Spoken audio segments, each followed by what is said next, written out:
salaamaaleykum mbokk yi juróom-ñaari waxtu mooy jot ci seen télévision nationale ñu indi leen xabaar yi nga xam ne nii ñoom lañ fiy jot a taatane tey jii xabaar yi li ci gën a fës moo di tawat yi nga xam ne nii moom la ñuy wax Covid 19 ndax tey am na lu tollook fukki doomu aadama ak ñeent yoo xam ne ni am nañ doomu jàngoro bi xam nañ ni itam juróom-ñaar itam daanaka faj nañ leen ba ñu wér loolu bokk na ci xabaar yi li nga xam ne nii gën na cee fës nañuy dem itam ci yenn marché yi nga xam ne nii kilifa yi jël nañ dogal ngir tëj leen waaye nag mel na ni ba tey am na noo xam ne noonu la askan wa di doxale loolu incha allah ñi demoon saytu ju loolu dinañ ci indil ay leeral dund gi itam ñi ngi way di ko yóbbu ci diwaan yi gox yi gërëd yi ngir li nga xam ne nii moo doon taxawu gi ñu war a taxawu askan wi ci ak dund ak yeneen jumtukaay ngir li nga xam ne moo doon jafe-jafe yi mën a wàññeeku mbaa mu teggeeku loolu incha allah itam dinañ ci indi ay leeral waaye itam am nañu gan gi moo doon Ibrahima Diaw moo di directeur commissariat à la sécurité alimentaire doon kuréel gi nga xam ne nii daanaka xam-xamam dafay màcc lool ci séddale li nga xam ne ni moo doon ak dund ak itam ñu téye leen ci seen i magasin loolu bokk na ci xabaar yi ci gën a fës ni ñu ko waxee tey jii li tawat yi nga xam ne moo doon Covid 19 ci suñum réew fukki doomu aadama ak ñeent jàpp nañ ne am nañu doomu tawat jooju dolli ci lim bi fi amoon lu tolleek itam juróom-ñaar faj nañ leen ba ñu wér ki nga xam ne nii moo doon docteur Marie Khemesse Ngom Ndiaye nekk itam directrice générale bu santé indi na ci ay leeral ñu teewlu ko. ci bésu tey bii di àllarba fukki fan ak juróom ci weeru avril 2020 ministère de la section de la santé et l'action sociale jot na résultat yi ma leen di bëgg a jottali ci ñaar téeméer ak ñaar fukk ak juróom-ñaar test yi nga xamante ne réalisé nañ ko fukk ak juróom ñoo ci dellu si positif ci yooyu am na fukk ak ñeent yu nga xamante ne ñu ngi leen di tuddee cas contact mooy yi nga xamante ne suñu bërëbu liggéeykaay yi ñoo leen di saytu am na tamit benn cas bu ñu tuddee cas bi nga xamante ne dafa jóge ci transmission communautaire juróom-ñaari malade yi nga xam ne dañ leen hospitalisé woon ci suñu service yi ñu feebar biñ leen saytoo dellu si nañ négatif mooy wane ne wër nañu wér-gu-yaramu malade yi nga xamante ñooy des te ñu leen di faj mu ngi ànd ak tan ci bésu tey bii ñetti téeméer ak fukk ak ñaari cas moom la ñu déclaré positif fii ci Sénégal ci yooyu téeméer ak juróom-ñeent fukk moom la ñu wax ne tane nañu ñaar ñoo ci génn àddina benn lañ ci évacué ci loolu mu des téeméer ak ñaar fukk ak benn yi nga xam ne ñu ngi leen di continuer di faj ci suñu structure yi ministère de la santé action sociale mu ngi ñaaxaat population Sénégal yi ñu doolee fagaru ci li ñuy wax mesure de prévention individuelle et collective muy lépp loo xam ne moo leen di aar ci feebar bi ñuy wax Covid 19. loolu doon kàddu yoo xam ne mi ngi tukkee ci directrice générale bu santé di docteur Marie Khemesse Ngom Ndiaye kon ñuy indi ay leeral ne lu tollook fukki doomu aadama ak juróom ñoo ci am doomu jàngoro ji mu doon lim bu yees ci fukk ak juróom yooyu nag fukk ak ñeent yi ci boppam nekk na ñoo xam ne ni xamoon nañ leen naam ba doon leen bàyyi xel ba ñu demee itam ba seetanteel mbir mi xam nañ ne am nañ ko am na ci kenn koo xam ne nag moom fa mu jëlee doomu jàngoro ji moom la ñu xamagul lu tollook itam juróom-ñaar faj nañ leen ba mu wér dolli ci lim bi ci amoon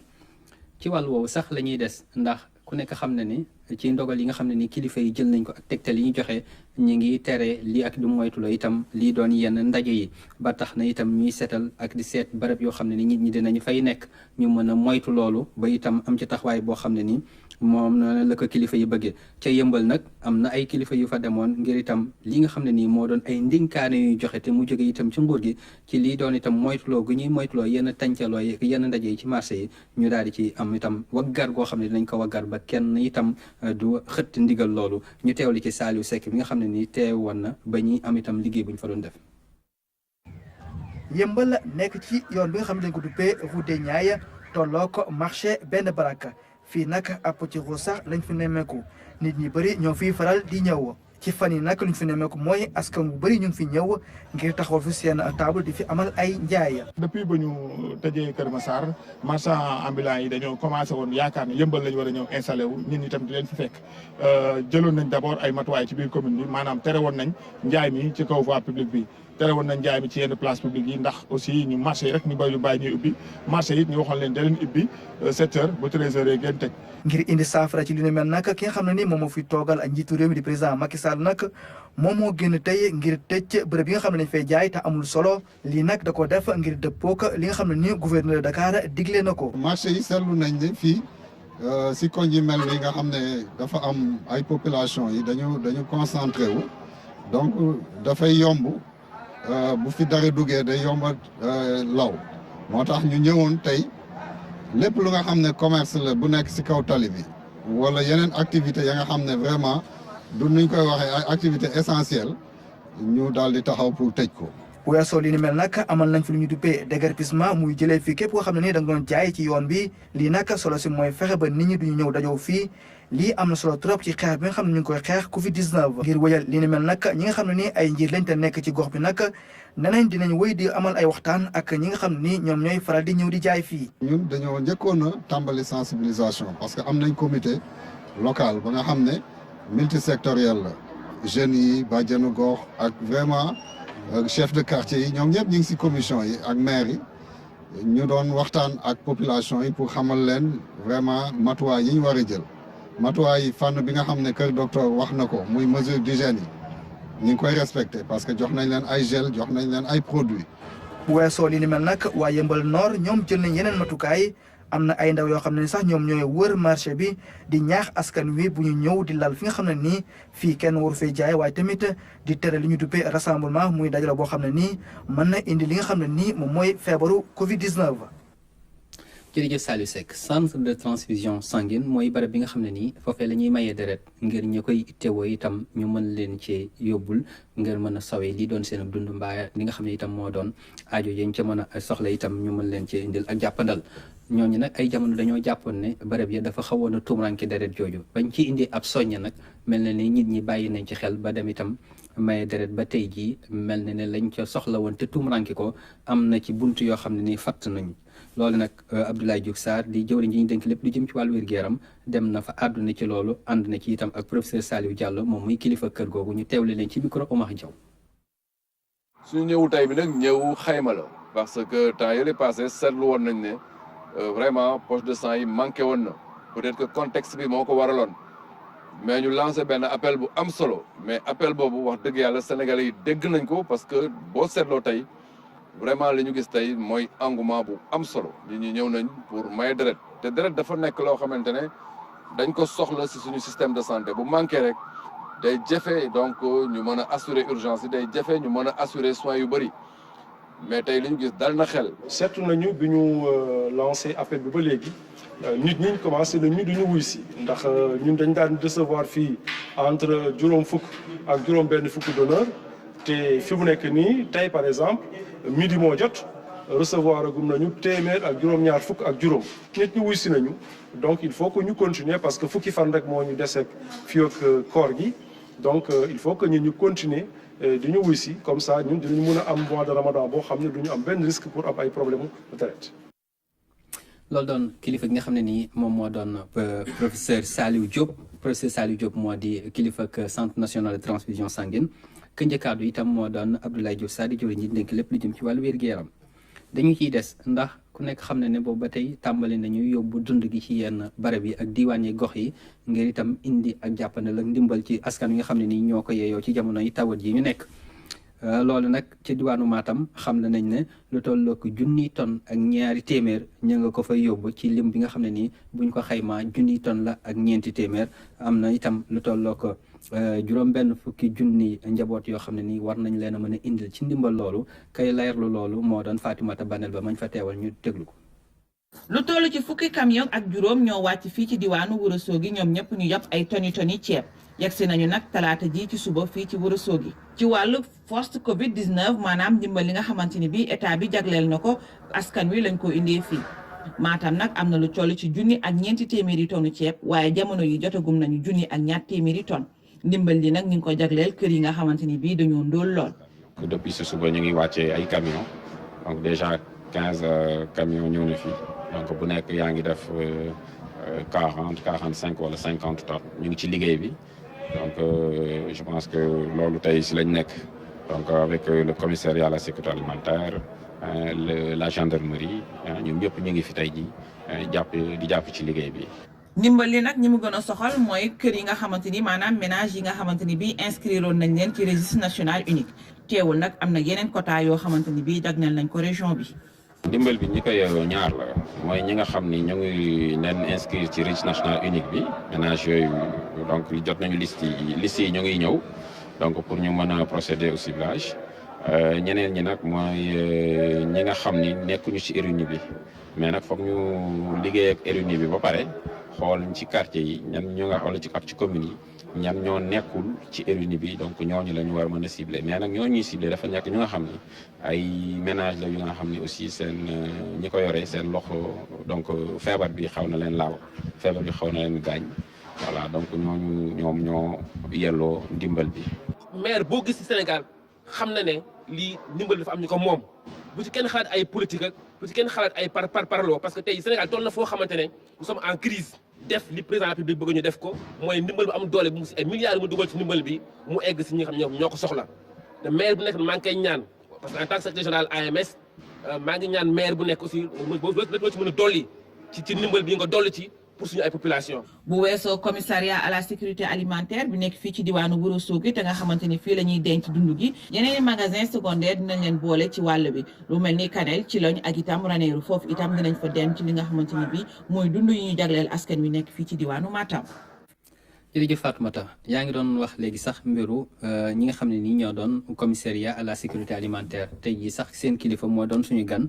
ñu koy wax Ibrahima Diaw moom nag li gannaaw bañ ko nuyoo li ñu koy laaj rek moo di li nga xam ne ni moo doon dund gi ñuy jël di ko yóbbu ci yenn bare bi ana fan ngeen ci toll ci séddale mi. ba ak itam ci yóbbu gi ngeen koy yóbbu ci yenn diwaan yi. jërëjëf xaali nga may ma balaa may tontu si loolu rafetlu décision bu mag bi lool loo xam ne président de la république son excellence Macky Sall moo ko jël pour jàppale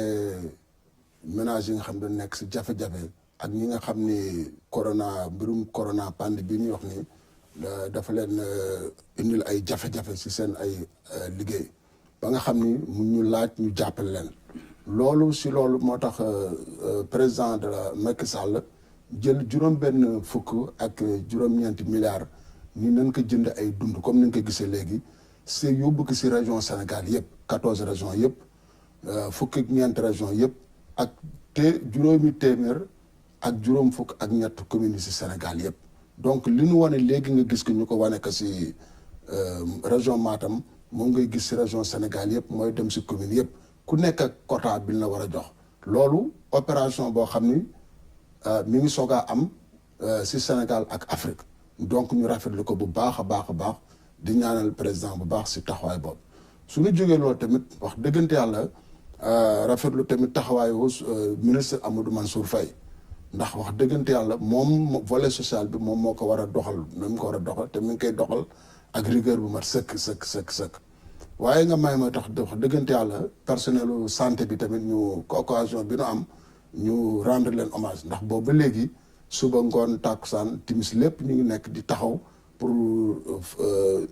pandémie bi ñu xeex ko mu jógee fi bu baax a baax bu loolu lépp tamit jàllee ñu saluer tamit engagement bu mag yi nga xam ni yaa ngi gis foo dem force de l'ordre yi mooy gendarmerie yeeg ak militaires yi ñëpp ñu ngi ànd ak waa commissariat sécurité alimentaire di taxawal liggéey bi pour mu liggéey bu mucc ayib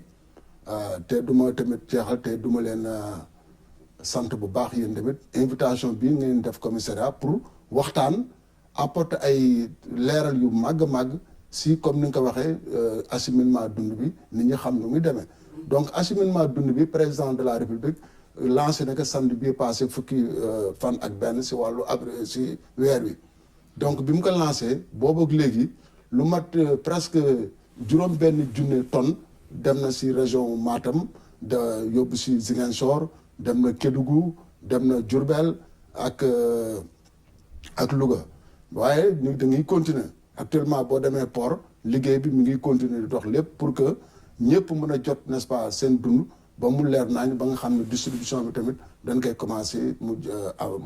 mucc ayib. yaa ngi doon wax léegi séddale bi tey jii ana lan mooy ni nga xam ne ni noonu nga fas yéene mën a dalal xelu askan wi. ba kenn bañ a am xel ñaar. ci loo war a jot te doo ko jot. waaw xam nga comme ni mu la ko waxee gis nga fii bu ñu jógee port camion bu ñu ko chargé ba pare. da ngay force de l'ordre gendarmerie day taxaw bind ni tant de camion la ñaata tonne la moom mu signé agent CSA bi signé chauffeur bi ni jox ko këyitam moom tamit donc kenn ku nekk jot na këyitam léegi armée bi gendarmerie si boppam ñoom ñooy sécuriser transport boobu ba mu àgg si magasin CSA boobu su fekkee ni magasin CSA bi fees na nu yóbbu ko si caserne gendarmerie bu caserne gendarmerie amul tamit nu yóbbu ko si magasin communes yi foofu yi nga xam ni gouverneurs yi préfet ak sous préfet yi dañu jox foo xam ne ay magasin yoo xam ne daan ko fa mën a dugal bu loolu yëpp weesoo soo demee tam fi ñu koy réceptionné tamit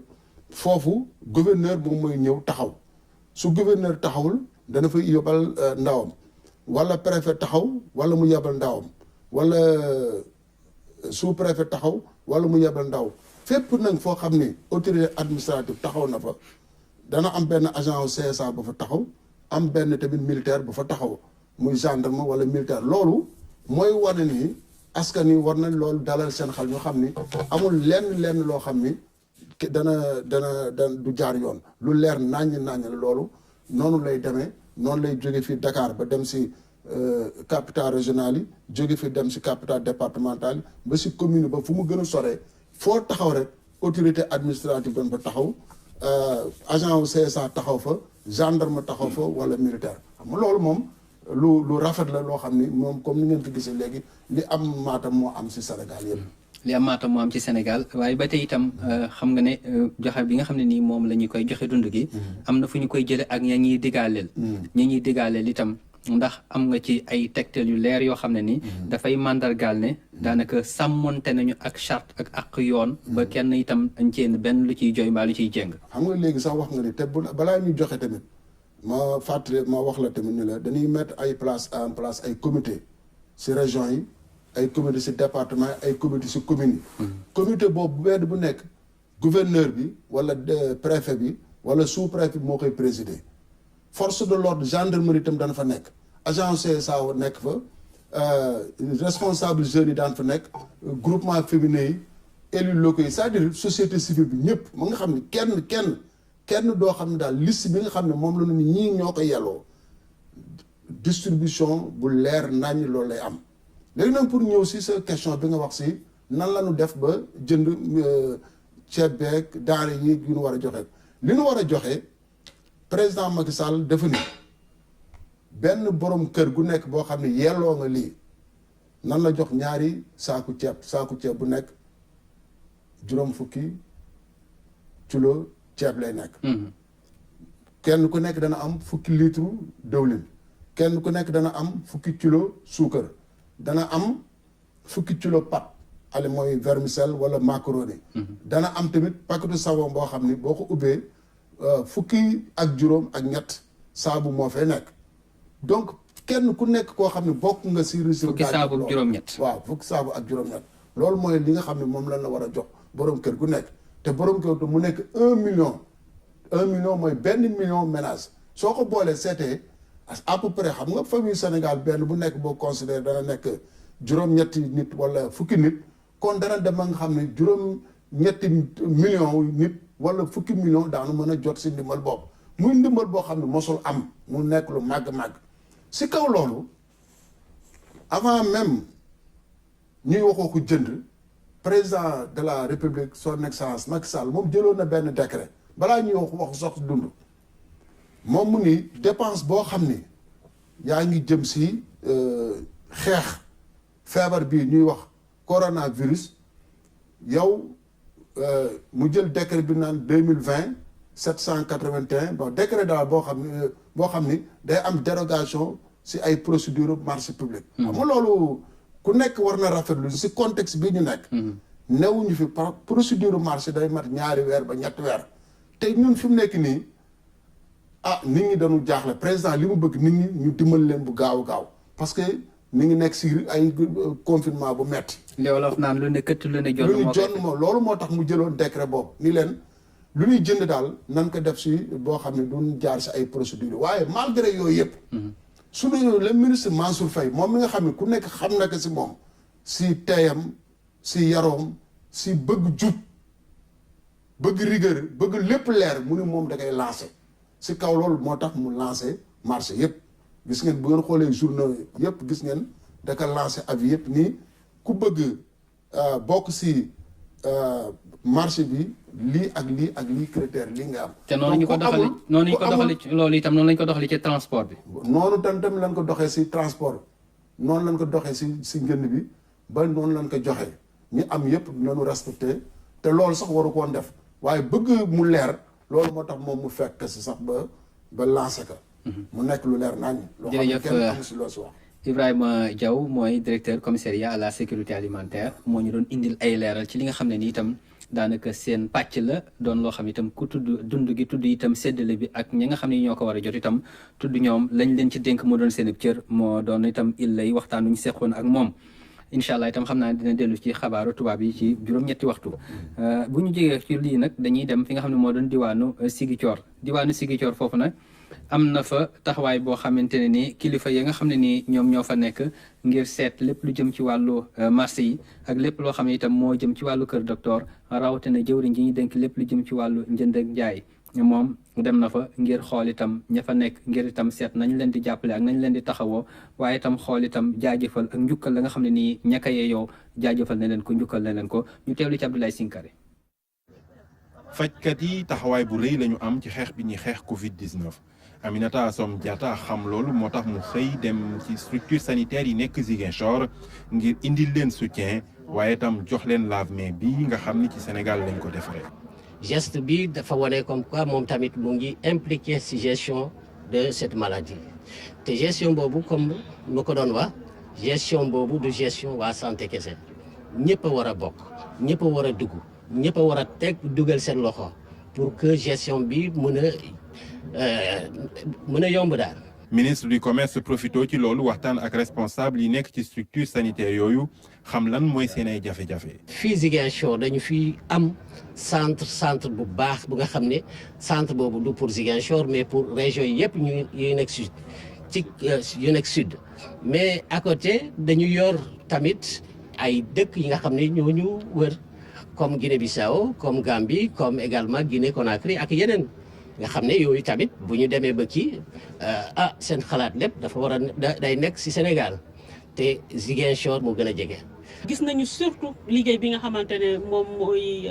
corps médical bi ak ñiy jiite structure de santé yi di liggéey donc jaadu na ñu ñëw jaajëfal leen waaye tamit déglu leen xool li nga xamante ne moom mooy seeni jafe-jafe. bu ko defee ñu mun ko yóbbu ci ñi nga xamante ne ñoom ñooy kilifa yi ku mel ni président de la république ak aussi ministre de la santé. ndax bu région bi réussir rek daanaka mën nañu assurer ni côté zone sud bi vraiment dootuñ ci am ay jafe-jafe incha allah.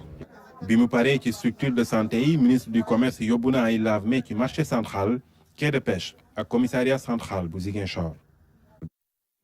jërëjëf Abdoulaye Sinkare. ñi nga xam ne itam ñooy faral di jëflante ak njëwriñ ji ñu dénk lépp lu jëm ci wàllu mbay mi ba léeg-léeg bu nawet itam bu ñu ko dëgmalee la ñu cay soxla ci ay jumtukaay ñu ci am lu ñuy seq ak ñoom day lamb nañ seen poos jël itam lu tollook 200 millions yu manqué juróom-benn jagleel ko itam nguur gi ci xeex bi nga xam ne moom la ñuy xeex Covid-19 Youssouf Kaba. Lamsar Maodo Sarr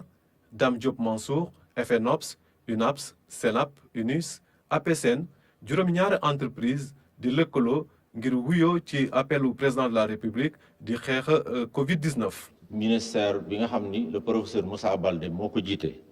di sunu ministère de tutelle di sunu ministre de tutelle ñu ñëwoon présenté ko sunu contribution ñun ñi nga xam ne ay opérateurs fournisseurs intrants lañu semence ak engrais. ñooñu def nañ benn contribution bu 194 millions 600 loolu nag buñ koy def. dañoo ànd ak ministre bi wuyu appelu président de la république bi nga xam ne woo na ko ñëpp ci ñu àndandoo xeex Covid-19 bi. chèque bi nag jox nañ ko symboliquement ministre de tutelle waaye xaalis bi teew na ci compte trésor public opérateur économique yi nga xamante ni ñi ngi liggéey ak ministère de l'agriculture ñoom nag dañ bëgg rek jàppale xeexum bi nga xamante ni réew mi yëpp sumb na ko. yàlla dogal nag bi président de la république wootee nu ñëw wusi ko kontaan ci loolu nag ndax xeex bi waruñu koo bàyyi ñun ñëpp da ci war dugal suñu loxo moo tax acteurs yooyu yëpp bi nu dajalee ñu indi 194 millions 600 millions yoo xam ne versé nañ ko ci trésor indi ko nag fii ci ministère bi nga xam ne mooy suñu ministère de tutelle muy le ministère de l'agriculture fekk fii le professeur Moussa Baldé. ginnaaw loolu nag boole nañ ci yenn yoo xam ne nag mënu ko wax fii ndax dañoo bokk ci ay gox di liggéey ci ay gox donc war fa participer ci wàllu jàppale collectivités locales yi les mairies les gouvernances les préfectures extra extra loolu tamit sunu membres yi góorgóorlu nañ ci bu baax a baax a baax. opérateur économique yi nga xamante ni participé nañu ci élan de générosité bi ñoom nag réitéré nañ seen engagement di accompagner gouvernement ci li nga xamante ni mooy politique sanitaire am ak économique surtout ci contexte bi nga xamante ni contexte pandémie la. jërëjëf Youssouf Kaba kon loolu doon ndimbal loo xam ne nii ñi doon ay opérateur économique yi faral di daanaka seq ak nguur gi wàllu gerte ak wàllu engrais ak leneen loo xam ne itam ay jumtukaay ci wàllu mbéy mi ñoom ñoo làmb seen poos jël lu tolloog 200 millions yu manqué juróom-benn daal di koy itam dugal ci xeex bi ñuy xeex tawat ji loolu mbokk yi moo doon lépp lu son ci wàllu xabaar loolu itam moo doon li nga xam ne moom la ñu cërloon ci wàllu waxtu li ñuy def moo di leen ñaanal gaan mu ciy ci kii bi xewoon